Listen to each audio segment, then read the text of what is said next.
तर मागच्या लेक्चरला आपला चॅप्टर तर कंप्लीट झाला आहे, म्हणजे सगळे टॉपिक कंप्लीट झाले ट्रान्सफॉर्मरपर्यंत. आता आपण बघू न्यूमरिकल्स. ठीक आहे, काही मेन जे टाईप्स आहेत जे एक्झामला रिपीट होतात असे न्यूमरिकल्स आपण करून घेऊ. ठीक आहे, सो आज आपण घेणार आहे numericals.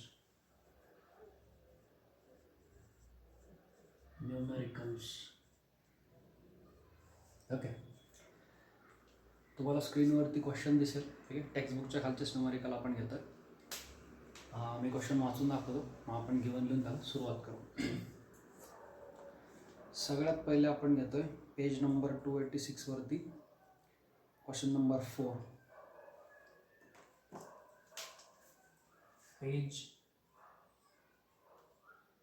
286 numerical question number 4. Numerical number 4. ठीक आहे, क्वेश्चन असा आहे. Horizontal wire 20 meter long extending from east to west is falling with a velocity 10 meter per second. Normal म्हणजे perpendicular towards magnetic field. What is the value of induced EMF? Given लिहून घेऊ आपण. Horizontal wire ची length आहे 20 meters. East to west आहे ती wire. ठीक आहे, it is moving किंवा falling with the velocity दिलेली आहे 10 meter per second आणि मॅग्नेटिक फील्ड आहे 0.5 × 10⁻⁴ टेस्ला. मॅग्नेटिक फील्ड दिलेलं आहे 0.5 × 10⁻⁴ टेस्ला. विचारलेला आहे आपल्याला इंड्यूस्ड EMF. एकदम सिंपल आहे. या चॅप्टरमधले सगळे न्यूमरिकल सिंपल आहे, म्हणूनच आपण हा अजिबात स्किप करण्यासारखा चॅप्टर नाही. ठीक आहे, सिंपल आपल्याला माहिती आहे. एक वायर आहे, L इतकी लेंथ आहे, ती पडते खाली, म्हणजे काहीतरी व्हेलॉसिटीने मुवमेंट चालू आहे. ठीक आहे, अर्थच्या मॅग्नेटिक फील्डला नॉर्मली म्हणजे परपेंडिक्युलर हालचाल चालू आहे. त्याची आपण एक डेरिव्हेशन केलं होतं. एक रेक्टँग्युलर फ्रेम होती, त्याच्यावर एक स्लायडिंग वायर होती, ते असं going into the plane magnetic field होतं. ठीक आहे ना, मला मॅग्नेटिक फील्ड कसं होतं, परपेंडिक्युलर टू द बोर्ड. आणि ती जी वायर होती स्लायडिंग वायर, तिची व्हेलॉसिटी कशी चालली होती, या डायरेक्शनमध्ये. म्हणजे व्हेलॉसिटीची डायरेक्शन आणि मॅग्नेटिक फील्डची डायरेक्शन दोन्ही परपेंडिक्युलर आहे. असं जर कुठे आलं, एक वायर आहे कंडक्टर, मुळात ती वायरही परपेंडिक्युलर आहे मॅग्नेटिक फील्डला, तिच्या डायरेक्शनमध्ये चालली, ती डायरेक्शनही मॅग्नेटिक फील्डला परपेंडिक्युलरच आहे. तर त्या कंडक्टरमध्ये त्याच्या त्या लिनियर मोशनमुळे व्हेलॉसिटीमुळे तयार होतं इंड्यूस्ड EMF. त्याचा फॉर्म्युला आपण बघितलेला आहे, E = BLV. एकदम सिंपल. ह्याच फॉर्म्युल्यावर तुम्हाला 3 ते 4 न्यूमरिकल दिसतील. E = BLV. ठीक, B आहे 0.5 × 10⁻⁴, L 20 meters, व्हेलॉसिटी आहे 10. Simple answer. हे किती होऊन जाते, हे दोघांचं 5. ओके, 100 × 10⁻⁴. EMF म्हणजे व्होल्टेजच असतं, ते युनिट काय राहील त्याचं, ठीक आहे. तुम्ही पाहिजे त्याला 1 × 10⁻² व्होल्ट पण करू शकतो, किंवा 10 मिलीव्होल्ट पण करता येईल. 10 मिलीव्होल्ट, ठीक आहे, 10 × 10⁻³ 10 मिलीव्होल्ट सुद्धा त्याला करता येईल. सिंपल. ठीक आहे, लक्षात फक्त एक ठेवायचं, एक स्ट्रेट लाईन वायर कंडक्टर, त्याला काहीतरी व्हेलॉसिटी, त्याला काहीतरी लेंथ दिलेली, आणि तिथे मॅग्नेटिक फील्ड आहे, हालचाल सुरू आहे त्याची. मॅग्नेटिक फील्डला ती लेंथ आणि मॅग्नेटिक फील्डला ती व्हेलॉसिटी परपेंडिक्युलर असली पाहिजे. ठीक आहे, नेक्स्ट क्वेश्चन.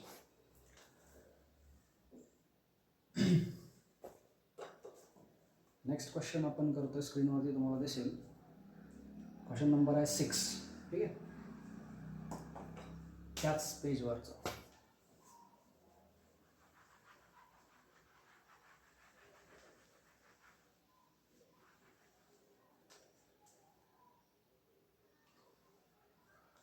पेज नंबर 286 आहे. क्वेश्चन मधील आहे pair of adjacent coils. Pair म्हणजे जोडी आहे, 2 कॉइल आहेत आपल्याकडे. Have a mutual inductance. Mutual इंडक्टन्सचा सिम्बॉल आहे M. इंडक्टन्स हेनरीमध्ये मोजला जातो, त्यांनी तो दिलेला आहे 1.5 हेनरी दोन्ही कॉइल्सचा मिळून. Current in the one coil changes from 0 to 2 ampere. Current एका कॉइलमधला 0 ते 10 एम्पियरपर्यंत वाढतो आहे, 0 to 10 एम्पियर. ठीक आहे, त्याच्यासाठी टाईम किती लागतो आहे? 0.2 सेकंद. विचारलेलं काय, what is the change of flux linked with the other coil. Change of flux विचारलंय म्हणजे d5 म्हणू आपण त्याला, d5. ठीक आहे, बघूया काय. आता पहिली गोष्ट, जर आपल्याला माहिती पाहिजे म्युच्युअल इंडक्टन्स दिलं आहे म्हणजे आपल्याला म्युच्युअल इंडक्टन्सची कॉन्सेप्ट माहिती पाहिजे आणि फॅराडेचा लॉ माहिती पाहिजे. फॅराडेज लॉ सगळ्यात मेन चॅप्टर्स त्याच्यावर. फॅराडेज लॉ सांगतो EMF किती इंड्यूस होणार आहे, EMF किती इंड्यूस होणार आहे, d∅dt. ठीक आहे, d∅dt. आपल्याला पण EMF दिलेला नाही आहे, त्याच्यामुळे आपण एक काम करू. ठीक आहे, याचाच वापर करू, काय हरकत नाही. EMF is equals to d∅dt. आता मायनसचं चिन्ह वापरणार नाही, कारण फक्त मॅग्निट्यूडशी आपल्याला काम आहे. आपल्याला ऑलरेडी एक माहिती आहे, phi is equals to m into I. आपण बघितलं होतं म्युच्युअल इंडक्टन्स, त्याच्यात आपण हे बघितलं होतं की सेकंडरी कॉइलमधनं जाणारे फ्लक्स, जाणाऱ्या लाईनची संख्या प्रायमरीमधनं वाहणाऱ्या करंटला प्रपोर्शनल असते, म्हणून प्रोपोर्शनॅलिटी कॉन्स्टंट म्हणून आपल्याला म्युच्युअल इंडक्टन्स मिळाला होता. याच्यावरून आपण असं टाकू शकतो बघा, आपण d∅ is equal to mdi, कारण एमचं कॉन्स्टंट आहे. d∅ is equal to mdi. d∅dt घ्यायला पाहिजे खरं तर, तिथे पण काही di/dt. ओके, तर आपण एक काम करू, आणि हा d∅dt म्हणजेच काय असतो आपल्यासाठी, EMF असतो, EMF. So EMF is equals to mdi/dt. हे आपण केलेलं आहे. आता याचा वापर करू, हे पुसावं लागेल मला, त्यामुळे इथे लिहितो. इकडे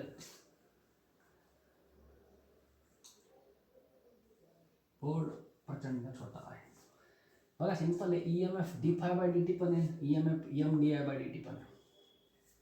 ठीक आहे, EMF mdi/dt पण आहे, EMF d∅dt पण आहे. दोघांची लेफ्ट हँड साईड की दोघांची राईट हँड साईड सारखी करून टाकू. So d∅dt is equal to mdi/dt. ठीक आहे, ओके. तर मग मॅग्निट्यूडचा विचार केल्यामुळे मायनसचं साईन नाही, dt कॅन्सल. विचारलेलं काय, d∅. ओके, सो d∅ किती येईल मग, m into di. Mutual inductance आहे 1.5 Henry. Change in the current किती होतं बघा बरं, चेंज इन द करंट 0 पासून 10 एम्पियरपर्यंत वाढतं, म्हणजे चेंज किती झाला, 10 एम्पियर. 10, आन्सर येईल 15 वेबर. किती आन्सर येईल, 15 वेबर. ओके,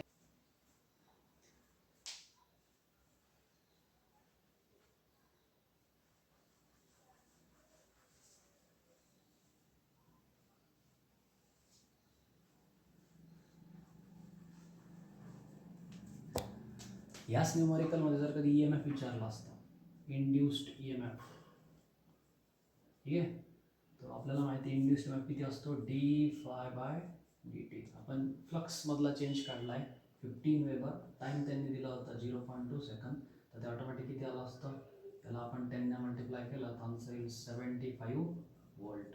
ठीक आहे, असा आन्सर आपला येऊन जाईल. पुस्तकात मिस्टेक झालेली, त्यांनी फ्लक्स विचारले आणि आन्सर EMFचं दिलं आहे. ठीक आहे, आता आपण नेक्स्ट पेजवर जाऊ, पेज नंबर 287.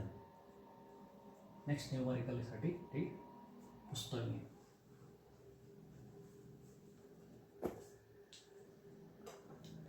आता आपण करतोय पेज नंबर 287 वरती question number 8. Search coil, coil आहे, सर्च कॉइल कुठली असेल काय, क्वेश्चन नंबर 8 सर्च कॉइल आहे. त्यांचं म्हणणं आहे की 2000 टर्न्स आहेत, नंबर ऑफ टर्न्स 2000. ठीक आहे, एरिया दिलेला आहे, area of the coil cross section area 1.5 centimetre square आहे, म्हणजे 1.5 इंटू 10⁻⁻⁴ मीटर स्क्वेअर. ठीक आहे. मॅग्नेटिक फील्ड दिले त्या ठिकाणी 0.60 टेस्ला म्हणजे 0.6 Tesla. Coil is move rapidly out of the field. त्या कॉईलला त्यांनी फील्डच्या बाहेर काढलं. म्हणजे सुरुवातीला कॉईल फील्डमध्ये होती, नंतर कॉईल फील्डमध्ये नाही. तर त्याच्यासाठी त्यांनी टाईम लावला आहे 0.2 सेकंद. विचारत आहे कॅल्क्युलेट द इंड्युस्ड EMF. एकदम सोपं. इंड्युस्ड EMF म्हणजे ई विचारला आहे. Induced EMF. आपल्याला एक गोष्ट माहिती, फॅरेडे सांगतो त्याप्रमाणे इंड्युस्ड EMF काढण्यासाठी d∅dt लागतं. टाईम तर ऑलरेडी आहे, फक्त फ्लक्समध्ये किती चेंज होतं ते बघायचं आहे. चेंज इन द फ्लक्स काढू आपण. चेंज इन फ्लक्स म्हणजे d∅.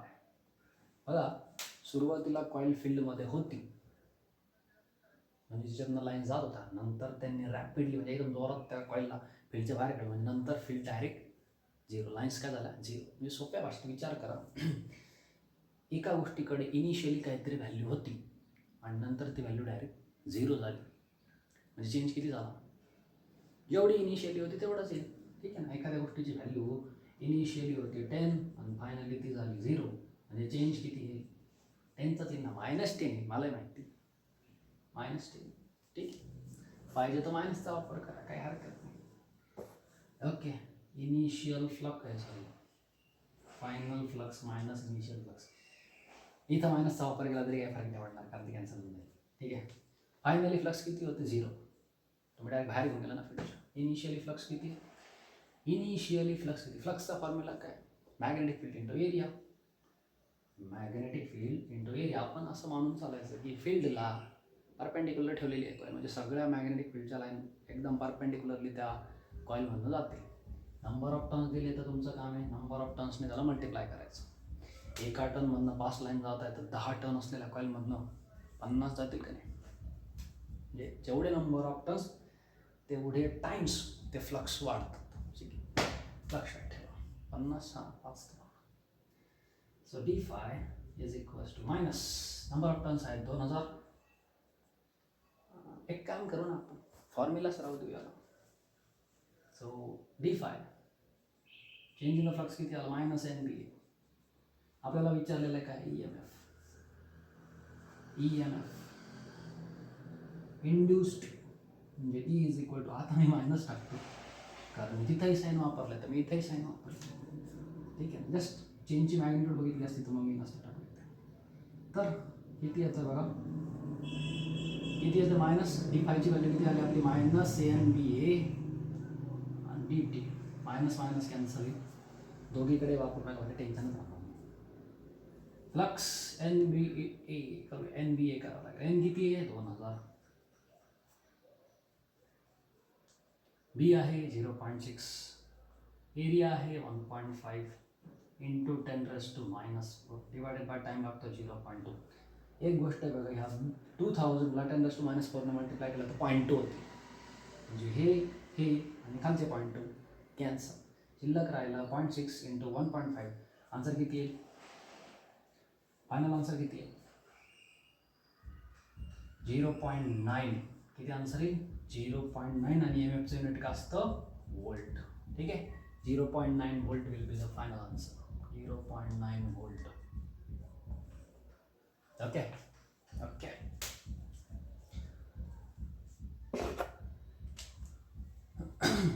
म्हणजे तुम्हाला आधी काढावं लागले change of flux.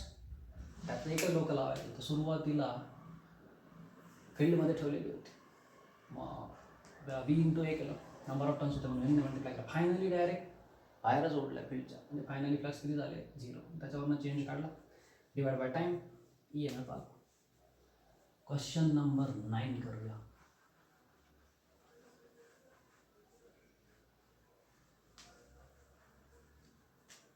Numerical number 9.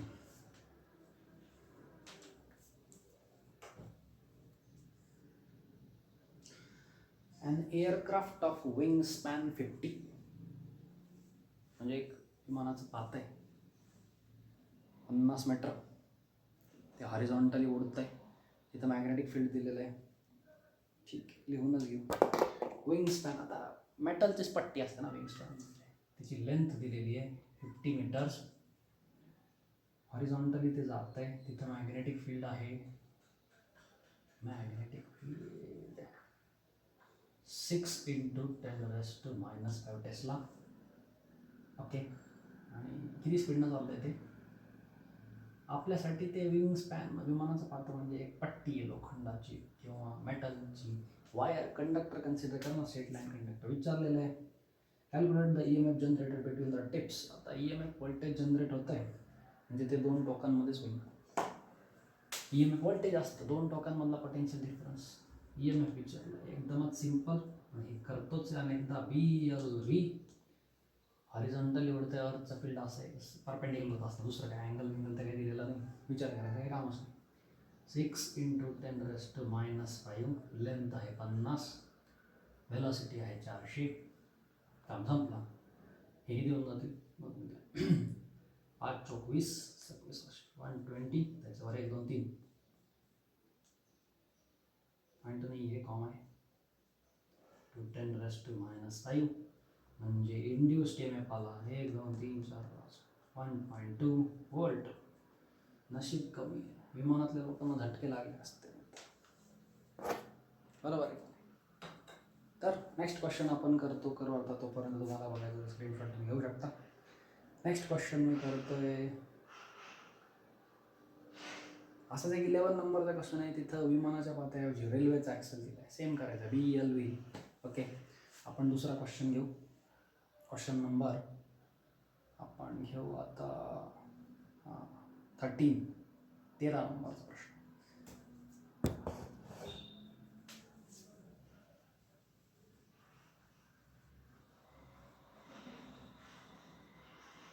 Same पेजवरती क्वेश्चन नंबर 13 दिलेला असं आहे.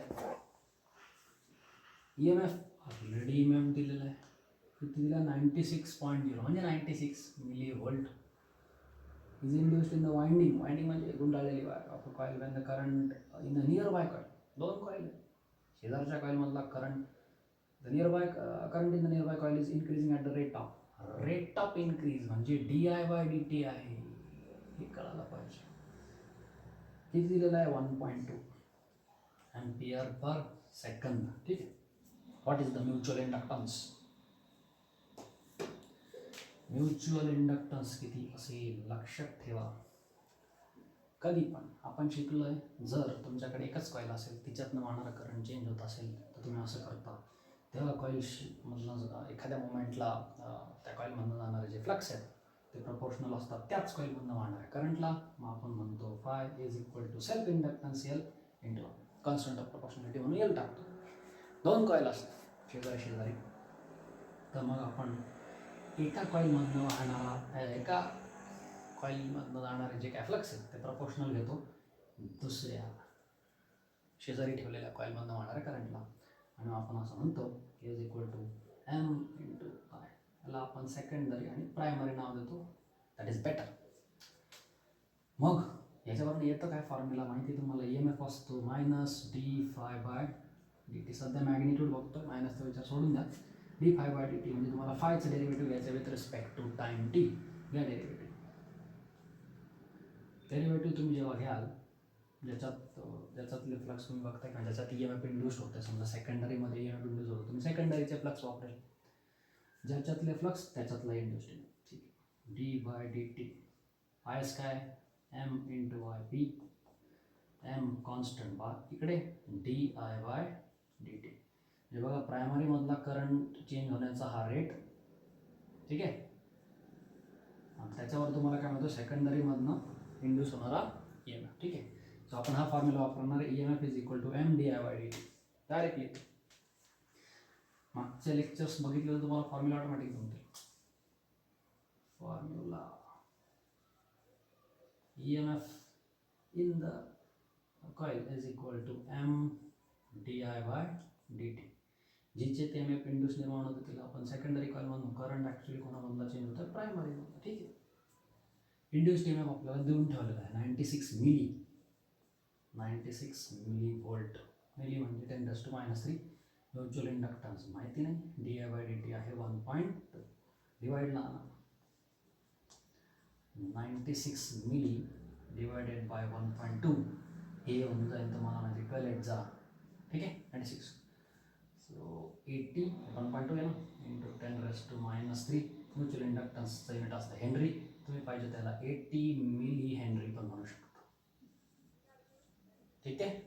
Okay. Milli henry 80 milli henry पण चालून जाईल किंवा 80 इंटू 10⁻³ हेनरी चालून जाईल.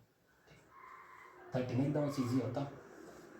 आता आपण करणार आहोत question number 15.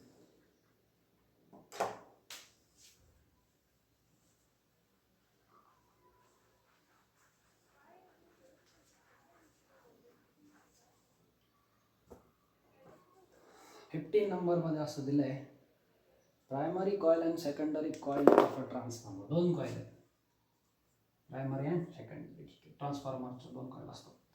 Primary and secondary coil of a transformer each have a inductance of each म्हणजे प्रत्येकाचा इंडक्टन्स म्हणजे ते त्यांचे सेल्फ इंडक्टन्स दिलेले आहेत आपल्याला L1 आणि L2. ईच म्हणजे प्रत्येकी individual 200 into 10⁻⁶ 200 into 10⁻⁶ Henry.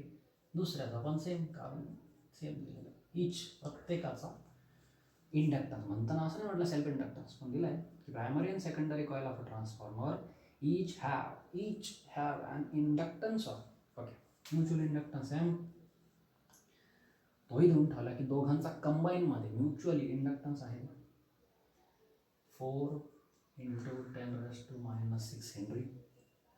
What percentage of the flux from one coil reaches the other? आपण एक कोइफिशियंट ऑफ कपलिंग बघितलं होतं. काय बघितलं होतं? Coefficient of coupling. कपलिंग म्हणजे कनेक्शन किती प्रॉपर आहे त्या 2 कॉईलमधलं. की आपण म्हणतो की एका कॉईलमध्ये करंट चेंज झाला की दुसऱ्या कॉईलमध्ये फ्लक्स चेंज होतील आणि EMF इंड्यूस्ड होईल. पण दोघां कॉईलमध्ये अंतर किती आहे, मध्ये मीडियम कोणतं आहे, त्याच्यानंतर दोन्ही कॉईलमध्ये कोणते कोअर वापरलेत याच्यावर डिपेंड करतं ना. याचा इफेक्ट त्याच्यापर्यंत किती चांगला पोहोचतो. ठीक आहे. याचा इफेक्ट त्याच्यापर्यंत किती चांगला पोहोचतो. तर मग त्याच्यासाठी आपण कोएफिशिएंट ऑफ कपलिंगचा एक फॉर्म्युला लिहिला होता. फॉर्म्युला असा होता mutual inductance M is equal to coefficient of coupling K in bracket L1 into L2. बघा डायमेन्शनवरनं तुम्हाला फॉर्म्युला ऑटोमॅटिक होऊन जाईल. याचे आणि ह्या दोघांचे युनिट सारखे आहेत.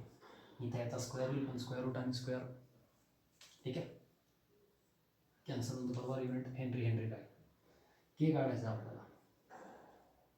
So M upon square root of L1 L2. M किती दिलेला आहे 4 इंटू 10⁻⁶. ठीक आहे. Square root of L1 on L2. L1 आणि L2 म्हणजे सेमच आहेत 200 इंटू 10⁻⁶. 200 इंटू 10⁻⁶. याचं तर डायरेक्ट स्क्वेअर होऊन स्क्वेअर आणि स्क्वेअर रूट कॅन्सल होते. म्हणजे K किती येतं बघा. वरती आहे 4 इंटू 10⁻⁶. खाली आहे स्क्वेअर. याचा स्क्वेअर होईल तो स्क्वेअर आणि स्क्वेअर रूटला कॅन्सल करेल. एकच संख्या वाढेल. हे कॅन्सल. Kची व्हॅल्यू किती येते 4/200 म्हणजे किती होतं ते 1/4/50. सो 1/50 म्हणजे आन्सर येईल 0.2 आला असतं 0.02.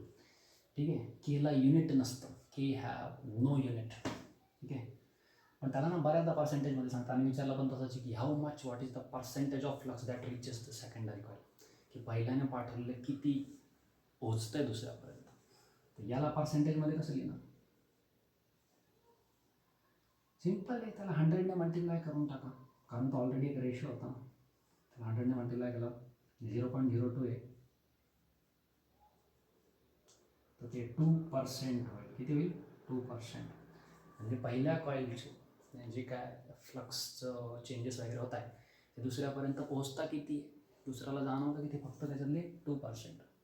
एवढंच म्हणजे ॲक्च्युली खराब क्वालिटीचं कपलिंग आहे. ठीक आहे, 50% जास्त कपलिंग पाहिजे, त्याला म्हणतात की एकदम चांगलं कपलिंग, बेटर कपलिंग आहे. ठीक आहे, 2% इज द आन्सर. ओके, अजून एक क्वेश्चन करू आपण कोएफिशियंट ऑफ कपलिंगवर. त्याच्या आधी अजून काही असेल तर मग तुम्ही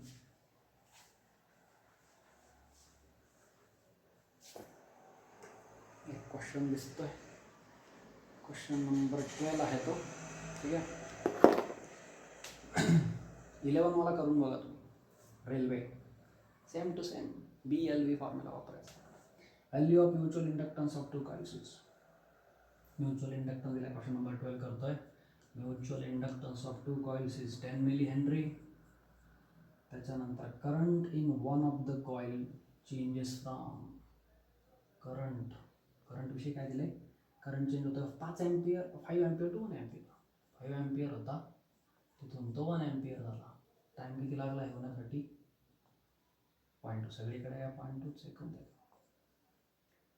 calculate the value, induced EMF विचारला आहे, आणि calculate the value of the induced charge passing through the coil. Induced चार्जचा तर इथे काही संबंध नाही. ठीक आहे, बघू. EMF तर काढू, एकदम सिम्पल आहे. EMF इज इक्वल्स टू, आपण बघितलं होतं खरं फॉर्म्युला dφ/dt आहे, पण जर तुम्ही phi is equal to MI टाकलं तर ते MdI/dt होतं. काय होतं? MdI/dt. सिम्पलमध्ये लक्षात ठेवा, 2 कॉईल असतील तर हा फॉर्म्युला चालतो, आणि एकच कॉईल असेल तर E is equal to LdI/dt. याचा वापर करावा लागेल. ठीक आहे, ओके. सध्या याचाच वापर करू. EMF आहे 10 मिली. करंट किती चेंज होतं? करंट किती चेंज होतं? 5 एम्पियर होता, 1 एम्पियर झाला. म्हणजे आपल्यासाठी आपण जर कॅल्क्युलेट केलं DI किती येतं, आपण final value 1 minus initial value 5 केलं तर -4 एम्पियर येईल. तसं असेल तर मग इथं मायनस वापरा, ते -dφ/dt. सरळ सोपं आहे, मॅग्निट्यूड वापरा. DI 4, कारण विचारतानाच मॅग्निट्यूड विचारली EMFची. DI म्हणजे करंट कितीने चेंज होतं, कमी होतं म्हणून मायनस येते फक्त. 4 एम्पियर. टाईम किती लागतो? 0.2. आन्सर किती येईल? याला जर मी 2 केलं तर हा 100 होऊन जाईल. म्हणजे 50 × 4 200 × 10⁻³ व्होल्ट. सोप्या भाषेत 200 मिली व्होल्ट. बघू द्या.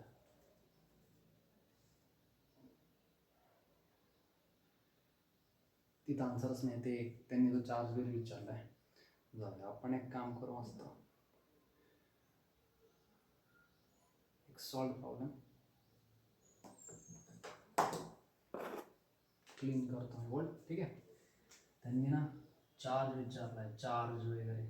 तर चार्ज वगैरे काढायची वेळ आलीच कधी, लक्षात ठेवा हे व्होल्टेज आहे, तुमच्याकडे करंट आहे, व्होल्टेज आहे, रेजिस्टन्स आहे, तुम्ही सगळं काढू शकतो.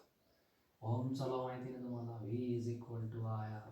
तसं इथे E is equal to IR वापरा, होऊन जाईल. ठीक आहे, करंट कुठला वापरायचं ते बघून घ्या. कधी विचारलं, इनिशियली व्हॅल्यू घेतली, फायनल व्हॅल्यू घेतली. ठीक आहे, ओहमचा लॉ वापरला की तुम्हाला बाकीचं काही विचारलं असेल तर काढता येईल.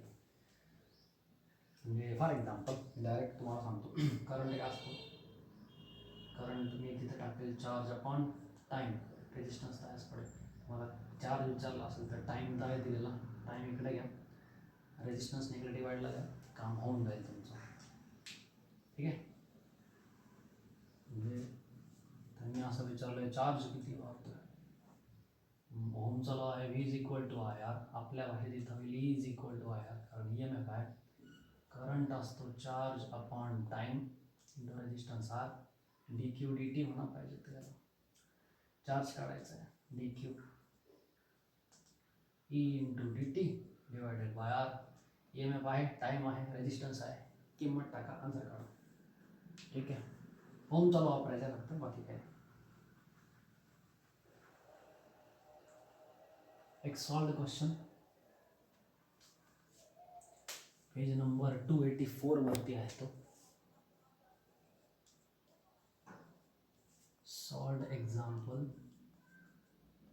12 पॉइंट समथिंग आहे. 12.11 आहे. ठीक आहे, सिम्पल आहे, मुद्दाम घेतो आहे. Mutual inductance of two coils is given as, दोन कॉइल्सचा म्युच्युअल इंडक्टन्स दिलेला आहे, गिवन 1.2 1.5 हेनरी. त्याच्यानंतर देअर सेल्फ इंडक्टन्सेस L1 आहे 5 हेनरी आणि L2 आहे 4 हेनरी. ठीक आहे, find the coefficient of coupling between the coils. सरळ सरळ विचारलेलं आहे.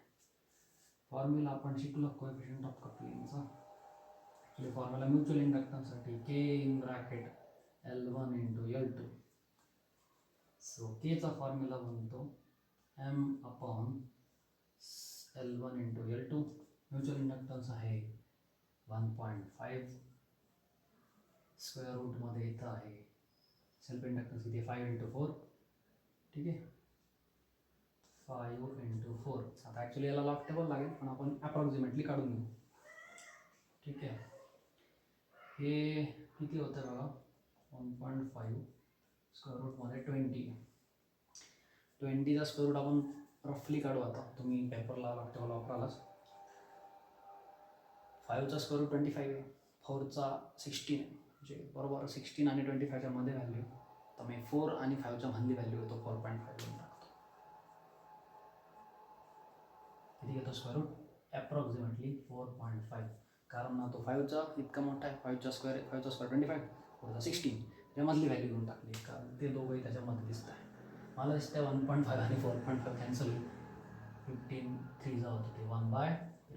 सो केची व्हॅल्यू जर तुम्ही अशी काढली तर 0.33 येईल. ते पुढे 333 येत राहील. पर्सेंटेजमध्ये सांगणं बेटर असतो.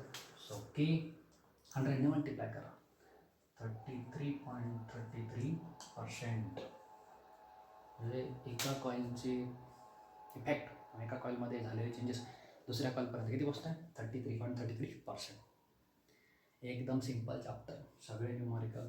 याच्या पलीकडे काय न्यूमरिकल येणार नाही. ते रेल्वेवाला एक्झाम्पल करून बघा, सेम याच्यासारखंच येते. फॉर्म्युला वापरायचा E=PLV.